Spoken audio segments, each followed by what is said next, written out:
अस्सलाम वालेकुम, मेरा नाम है मोहम्मद अदनान और आज का जो हमारा टॉपिक है वो है मॉलिक्यूलर मास। मॉलिक्यूलर मास क्या होता है? Molecular mass is the sum of the atomic masses of all the atoms in a molecule. Molecule है ना, उसमें बहुत सारे एटम्स होते हैं और हर एटम का अपना एटॉमिक मास होता है। ये जो डायग्राम दिख रही है ना आपको, ये जो बॉल्स हैं ये एटम्स हैं और हर बॉल का अपना मास होगा, हर एटम का अपना मास होगा। तो उसको हम क्या कहेंगे? एटॉमिक मास कहेंगे। अब एटॉमिक मास पे ना मैंने एक पहले भी वीडियो बना चुका हूँ, तो आप आई बटन पे क्लिक करके ज़रूर देख लीजिएगा, तो आपको बहुत फ़ायदा होगा। मैं फिर भी बता देता हूँ। एटॉमिक मास ना हम number of proton plus number of electron plus number of neutron करके निकालते थे। सही है। इन सब के जो मासेस हैं ना वही एटॉमिक मास है। एटम में क्या है? प्रोटॉन है, न्यूट्रॉन है, इलेक्ट्रॉन है। तो इन सब के जो मासेस हैं वही एटॉमिक मास है। और बहुत सारे एटम्स हैं मॉलिक्यूल में, तो हर एटम का अपना एटॉमिक मास है। तो उन सब को हम जब प्लस करेंगे तो क्या आएगा? हमारे पास मॉलिक्यूलर मास आएगा। इसलिए हम क्या कहते हैं? The sum of the atomic masses of all the atoms in a molecule is molecular mass. ठीक है।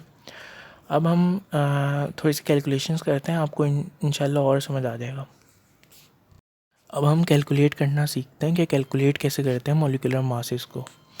अब ना एक मॉलिक्यूल है नाइट्रिक एसिड, उसका फॉर्मूला है HNO3। अब H भी एक एटम है, N भी एक एटम है, ऑक्सीजन भी एक एटम है। अब ये एटम मिलके क्या बना रहे हैं? मॉलिक्यूल बना रहे हैं।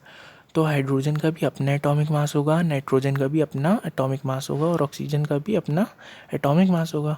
हाइड्रोजन का एटॉमिक मास 1 है, नाइट्रोजन का एटॉमिक मास 14 है और ऑक्सीजन का एटॉमिक मास 16 है। जब हम इन सब एटॉमिक मासेस को प्लस करेंगे तो हमारे पास क्या आ जाएगा? मॉलिक्यूलर मास आ जाएगा। HNO3 है, तो H का क्या एटॉमिक मास है? 1 था।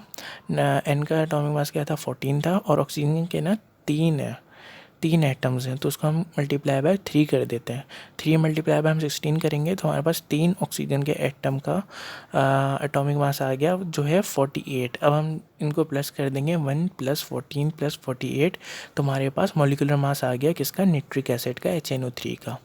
तो हम इतनी ईजीली आराम से मॉलिक्यूलर मास क्या कैलकुलेट कर सकते हैं। होप करता हूँ कि आपको इंशाल्लाह वीडियो समझ आ गई होगी।